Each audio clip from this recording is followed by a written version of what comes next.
delighted to introduce Meryl Butler, who is our speaker this morning.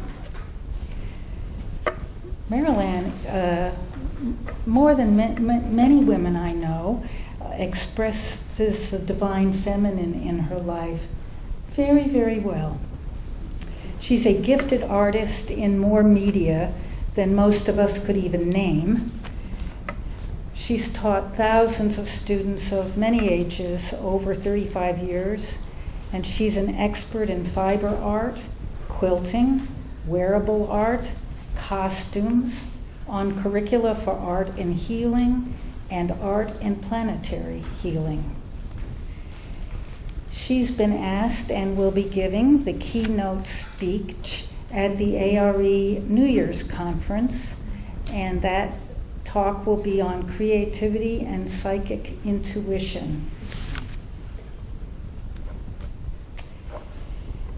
Artist, teacher, labyrinth builder, mother.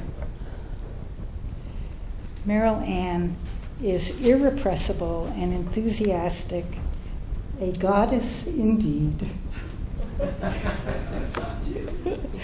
Let's give her a big fellowship welcome.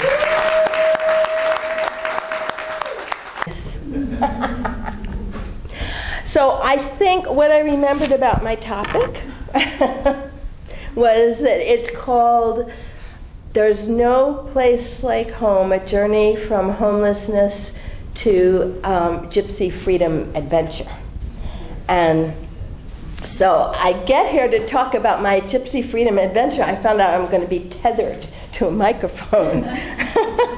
Oh, and sorry, I do have my cell phone here. My elderly father, I had hired a nurse to be with him this morning since I'm here. He's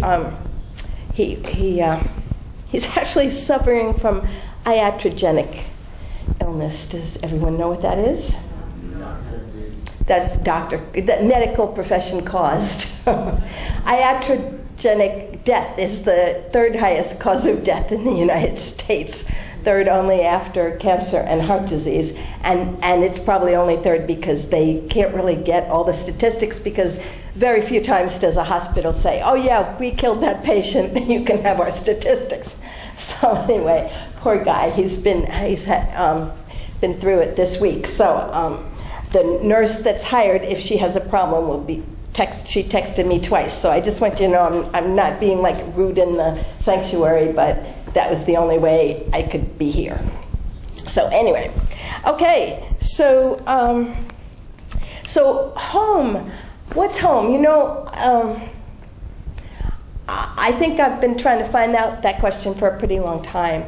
When I was a kid, the first time I ran away from home, I was about 2.5, and I got my gorgeous little suitcase packed with my stuff and got actually almost halfway down the stairs before I was brought back. But I remember wanting to leave. And back in those days, some of you may have had this similar situation. Parenting techniques primarily had a foundation in terrorism. Anybody else have that experience? Yeah. So they just didn't have a very good book to go by, except the one that said spare the rod, and nobody explained that the rod wasn't to hit the sheep with, it's just to guide their heads gently in the right direction. So there were a number of times I wanted to run away from what I thought home was, and I actually married the first guy that asked me in an effort to do that, and that was the 90-day wonder marriage. And it was a wonder that it lasts that long. So it's you know, and then I had the opportunity to make my own home and make it the one that I wished I had had as a child, which is a great way to heal something like that. And I did pretty well with that, but I was still sort of on that ongoing journey. And in 2001, I went through a number of significant financial, professional, business, personal events that what sprung from that was homelessness for 10 years. And I remember being upset when I finally realized, after a few months of not having a place to live, and I was in California, and actually 10 years of my artwork had been stolen, and I had been in a car accident. So I was feeling pretty bummed out, and I talked to my daughter on the phone and said, this is like really bad, I'm homeless. And one of the good things about bringing a child up in this kind of community is just at the moment when you probably don't want to hear the truth that you've been teaching that kid all their life, they're going to probably come up with it. And she said, Mom, you're not homeless, you're just houseless. And then that helped me leap into being a freedom-loving gypsy, which was like way cooler than houseless.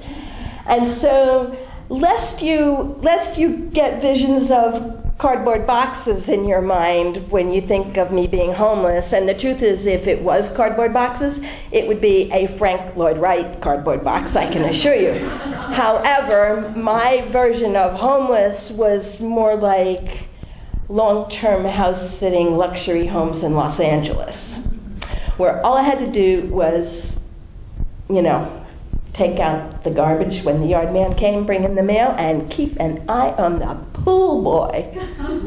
So life was tough. And yet I still didn't have, even when I was living I had 2.5 years I lived in that gorgeous place. And we went through a few pool boys. But even though I had those great places, I still didn't have access to most of my art stuff. Most of that was in storage. So I had to find different ways of doing things. And I ended up writing a couple of books that, had been in my head that I never would have written because I still had enough equipment to do that. But the thought of homelessness and home and going home or being home was something I gave a lot of thought to. And in 2008, I think it was, 2009, the Dalai Lama was coming to Long Beach. And he was there one day, and it was September 26th, which was the 30-something exact to the day year anniversary since my husband died in a plane crash.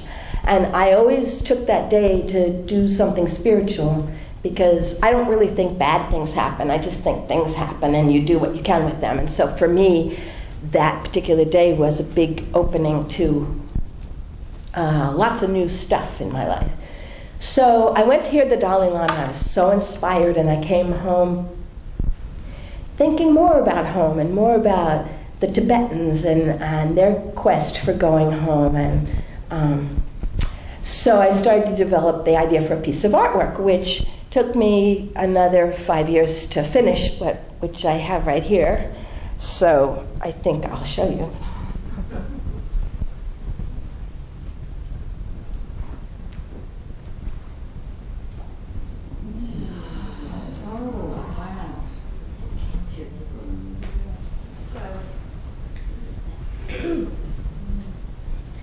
So talk a little bit about this first. This is you might recognize the Dalai Lama. I hope you recognize him.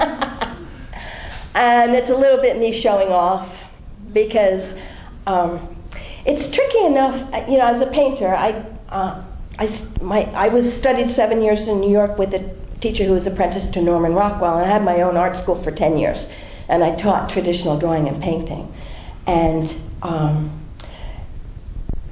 then I got allergic to oil paint, so I had to figure out the next thing. So I figured out that I could paint with little pieces of fabric. So this is little pieces of fabric, like a impressionist painting that you see by Monet. You see little brush strokes, individual brush strokes when you walk up close. The individual brush strokes on this are little tiny cut pieces of fabric. And of course, the human face is the hardest thing to do, and the human face of someone that people recognize is the hardest thing to do. And if you add glasses in there, you really, right, James? Tell me I'm right. Yeah. so I just thought this piece is basically what I'd been wanting to do with fabric for 25 years, and I finally had this studio when I came back here and finally got my own studio, I had the place to do it. So I'm going to tell you a little bit about what this means.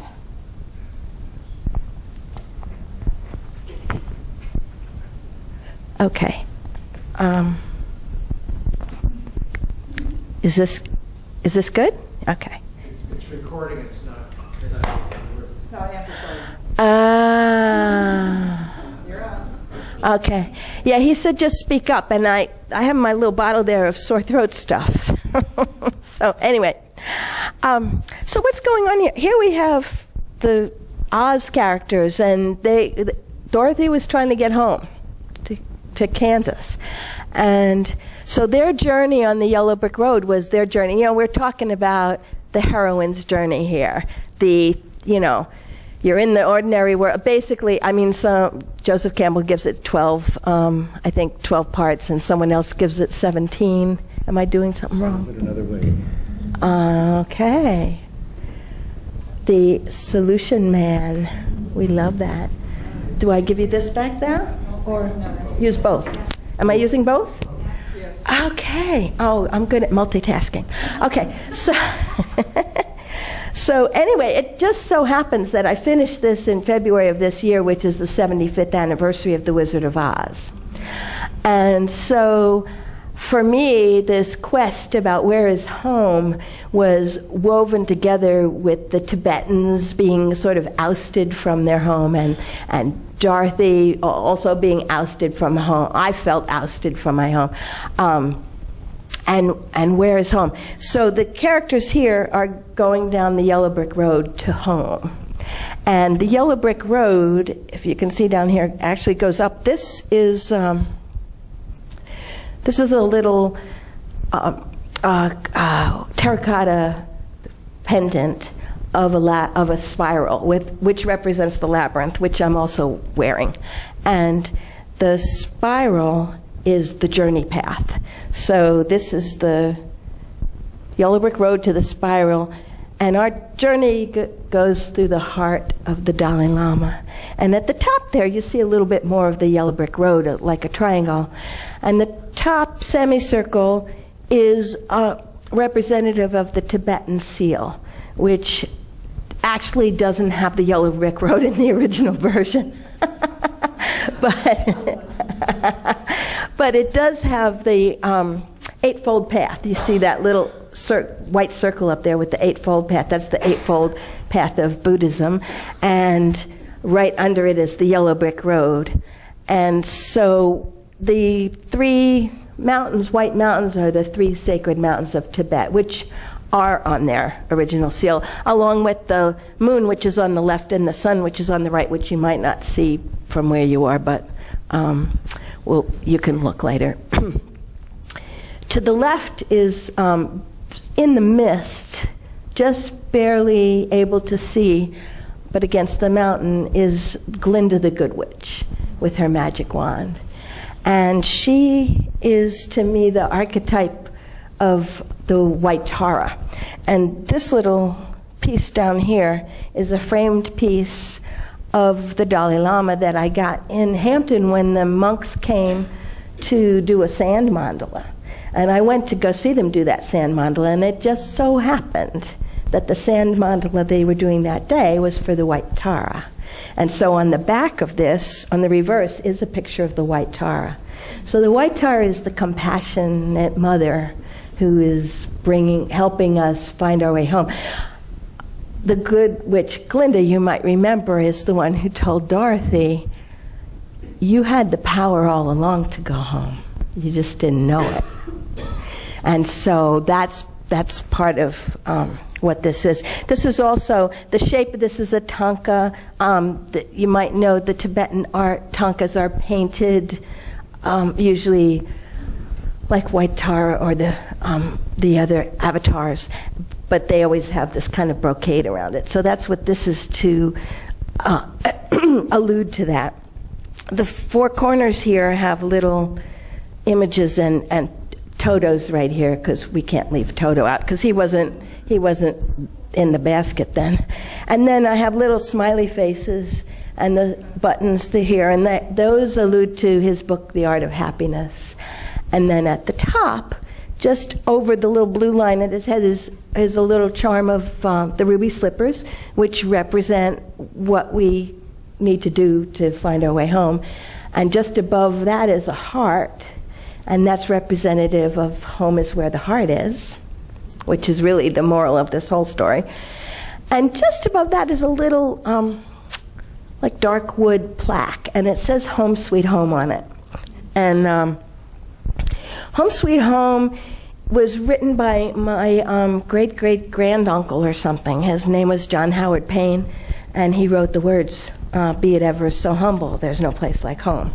So that's kind of an allusion to someone in my background, as well as, I mean, it was the most famous song for like a century, and it was Abraham Lincoln's favorite song. But there's a few, and the turquoise here, my friend Nancy Ubel went to Tibet, and she brought these turquoise beads back. So the beads are right here, and that's, so we actually have actual Tibet energy in there. And I always put a few jokes in. You see I hope you can see these characters. When you flip this up, you see them facing the other direction. And behind here is the fabric with all the characters on it, with the yellow brick road and everything. Because I like to have a few jokes in there. Behind the semicircle on the top, I actually have a picture of Dorothy's face looking up at a rainbow. So the interesting thing about that is I don't feel like the back of my artwork is useless. It has vibratory capacity. So when you do something to the back of the artwork, you're enhancing what people feel from it, whether they see it or not. And, I was thinking about that when I got dressed this morning, too, because when I get dressed, especially for something like this, every single thing that I have on is important. Those of you in front might notice that my two socks don't match, and I think, what's the point of matching socks? Because if you wear two different ones, you get two different symbols. So on one of my socks, I have the Om for no place like Om, and on the other sock, underneath, you can't see her, is Sarasvati, the goddess of the arts. And then I wear a lot of leopard. The leopard spot, because it's open, represents the divine feminine, because it represents the birth canal. So, and it's interesting to see how popular leopard prints have gotten these days with people's understanding of the return of the divine feminine, whether they know it consciously or not. So that's one of the ways she's coming back. And then this garment is my Guadalupe garment. Our Lady of Guadalupe, December 12th, is the day I became a mother, and she's also related to the White Tara, and also to the Good Witch Glinda, that mothering, nurturing kind of energy that helps you find what you're looking for. So, and have my labyrinth on too, with my turquoise in. What earrings? Yes.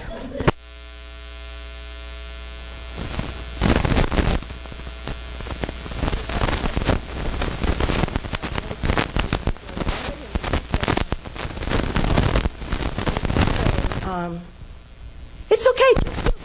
Just feel good.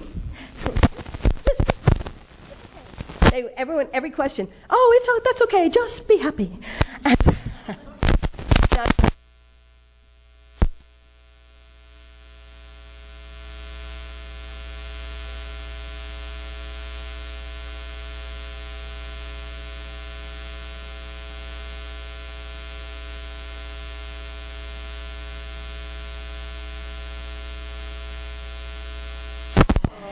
And I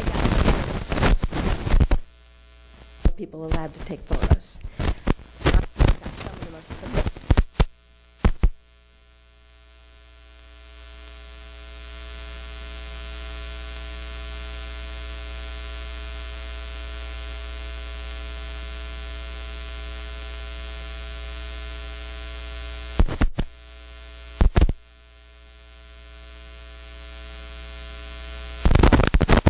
Yes. Can we get a copy of this?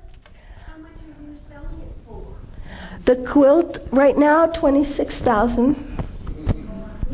Took over a year. It took 5 years and a year, and actually, it's a tricky thing about appraisals of a new form of art that nobody knows how to appraise because nobody has the information on their list in order to give it value. So the highest that the appraiser was able to appraise it was 11,500, and she was very sorry about that. She said, I just can't, they don't let me add extra for portrait or good artistic value in a quilt. But then if I go to the art appraisers, they're like, we don't appraise fabric. So there you go. Don't limit the value on it. Right, well, It's worth far more than 26. right. Well, but I would, if anyone here wants to write a check, I would take that today. Just don't write it to the name on the front of your program, because I won't be able to cash that one. Yes, I'm going to do prints, and that's later in my talk. Yes. So one of the things about this is to shock people into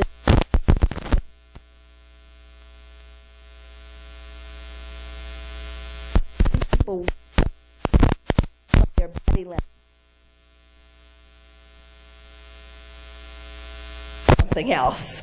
And so George O'Keeffe did this too. When she was asked why she painted her flowers so big, she said because she wanted to shock people into seeing their beauty. And it's really interesting. A reporter asked her this. She said, why do you paint your flowers so large? And she says, a flower is relatively small. Everyone has many associations with a flower, the idea of flowers. You put out your hand to touch the flower, lean forward to smell it, maybe touch it with your lips almost without thinking. Still, in a way, nobody sees a flower, really. It's so small, we haven't time, and it takes time. So I said to myself, I'll paint what I see, what the flower is to me, but I'll paint it big, and they will be surprised into taking time to look at it. I will make even busy New Yorkers take time to see what I see of flowers. And reporter, I made you to take time to look at it, didn't I? So that's the value of,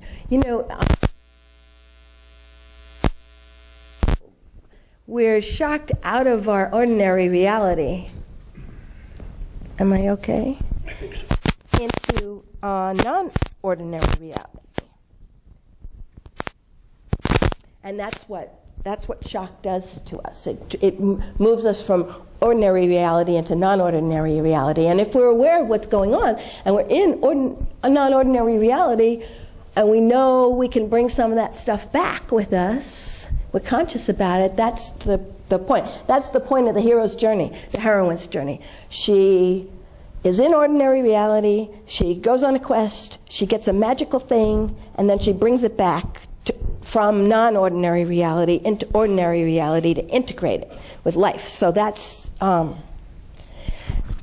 what we're doing on the quest to go home. So here we go. Joseph Campbell. Slightly edited for gender inclusivity. I don't think he'd mind a bit. A heroine ventures forth from the world of common day into a region of supernatural wonder. Fabulous forces are there encountered, and a decisive victory is won. The heroine comes back from this mysterious adventure with the power to bestow boons on her sisters and brothers. So,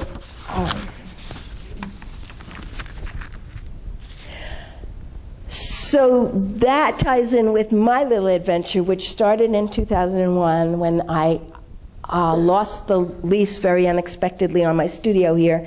Thought I was going to go to California for the summer. And while I was there, all the artwork I had brought for show there was stolen out of my car, and it's still on its own magical journey. We'll see what happens. And then shortly after that, 9/11 happened. And so that was a year of structures kind of getting shifted around for everybody.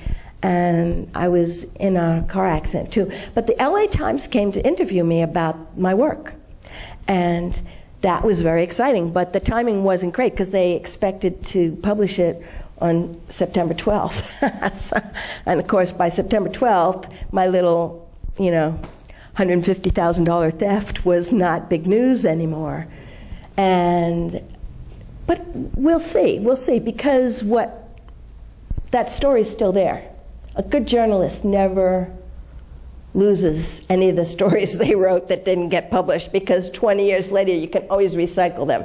So my journey and my artwork's journey are on separate journeys right now to find out where home is. But while I was on my journey in California, house sitting all these other amazing houses, I did more meditating and more inner work than any other part of my life. I was in this big, huge, 5,000 square foot fabulous house, and sometimes I didn't talk to another human being for 3 days. So I was in my head processing. And let me tell you, after raising 3 husbands and 8 kids, that was a great place to be. Everyone was like, "Weren't you lonely?" I'm like, "No." I drove across the country by myself. Someone said, "You were in the car by yourself for all that time?" I'm like, "Have you ever been in the car with a whole bunch of kids?" Let me tell you, it was fabulous.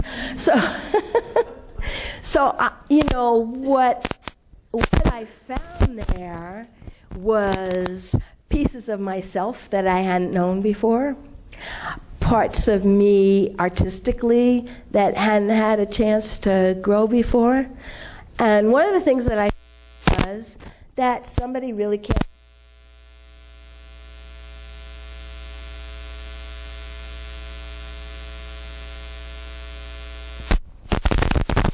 It's not about if they found it. It's about that I did it, and I found something else really cool to do with it that I never would have found. If stuff hadn't been stolen, I never would have figured this out. And now I'm going to need someone to hold this mic for me while I... 2 mics. Can you multitask? Yes, you're a woman. Anyone with a vagina can multitask. Oh, thank you. Yes, thank you for mentioning that. Okay, so what these are... This is very interesting. This is a print of one of my stolen pieces of art. So this is the 3 Queens, which I showed here once in 2001. And, thanks. We'll pass that around. This is the extra piece of it. This is what happens when you take a really good photograph of a piece of fiber art like this, and then you print it on a piece of fabric. Basically, you can print anything on fabric. People get confused because I'm taking a photo of fabric and then printing it on fabric again. But if someone stole the original fabric that you had it on and you still have the photo, guess what? You can still make art. And that is like this is the 3 Queens, which was done in 1996, I think, which was before, actually, it's probably inspired by the 3 Queens stuff that Robert did. So anyway, I'm going to pass this around because everyone wants to feel it. So I'll pass that around and you can actually look at it. Because all my life, everybody's been saying, "Well, can't you make anything cheaper?" And I'm like, they take me a year to make, and if I want $20,000 or $30,000 for it, and I don't have like a retirement plan, and so, but it seems like a lot. So this is the answer, and here's the other one. Some of you may recognize this one. Now, this one's not done yet, so I feel very bad about showing it naked in church. But this is the one that was at the ARE. And right now, I have 150 beads to sew on it. I have a couple that are done. That's the most work in this, is sewing the beads on. They're little beads and rhinestones. But it looks really sparkly and good. And people at the ARE were telling me for years, well, can't you make a smaller one I can buy? And I couldn't until the technology came out this year that enabled me to do this. And so the interesting, okay, I'm good. Thank you. You're the best. I love you. So the piece about coming home to my real creativity is not letting somebody else stop me. Okay, so your art's stolen. Is that a dead end? Well, guess what? I thought it was for a long time. And it was my best art. And my best art was stolen. And I thought, oh my God, my best art is stolen. And then I went another piece that was my better art, and then my best art wasn't stolen anymore. You didn't have to recover the best art that was stolen to change that. I just had to do a better piece. And I didn't know that's what I was doing when I was doing it. It wasn't this piece, it was another piece I did in California. But that kind of open-ended gypsy freedom adventure, open to creativity, finding our home and our special place in our own hearts, in our own seat of creativity, is where our home really is. And that's so nobody can steal our outer home. When we follow joy, the Dalai Lama, finding happiness and joy, and we follow that path to the joy, that's it. We've found our home. So, thank you very much.